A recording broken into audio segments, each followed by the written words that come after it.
Hello tears, நம்மள நிறைய பேர் AWS மாதிரியான கிளவுட் ப்ரொவைடரை டிபெண்ட் பண்ணி இருக்கோம். அதில் ரொம்ப ஃபேமஸாக இருக்கிறது AWS S3 அண்ட் EC2.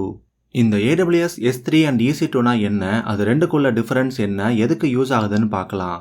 வழக்கம் போல இதுக்கான எக்ஸாம்பிளோட ஸ்டார்ட் பண்ணலாம். AWS S3ன்னு சொல்றது லாக்கர் ஃபெசிலிட்டி மாதிரி.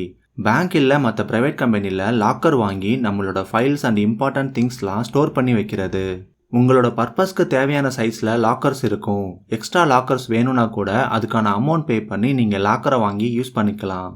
இதில் எவ்வளோ வர ஸ்பேஸ் இருக்கோ அது வர உங்களோட ஃபைல்ஸை ஸ்டோர் பண்ணிக்க முடியும். உங்களுக்குன்னு ஒரு separate key and lock provide பண்ணிடுவாங்க. ஸோ செக்யூராக உங்கள் ஃபைல்ஸை அக்சஸ் பண்ணிக்கலாம். இதே மாதிரி தான் AWS S3யும். ஆன்லைனில் ஹார்ட் டிஸ்க் மாதிரியான ஸ்டோரேஜ் டிவைஸ் இருக்கும். அதில் நீங்கள் கேட்குற சைஸில் ஸ்டோரேஜ் அலோகேட் பண்ணுவாங்க.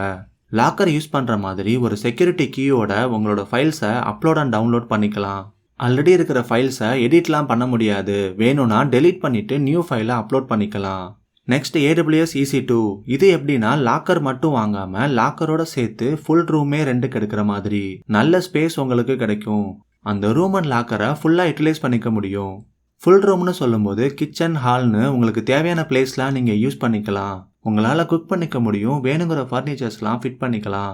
AWS EC2ன்னு சொல்கிற சர்வரில் கூட இதே தான். நீங்கள் நியூவாக சாஃப்ட்வேர்ஸ் இன்ஸ்டால் பண்ணிக்கலாம். வேணுங்கிற டேட்டாவை ப்ராசஸ் பண்ணிக்க முடியும்.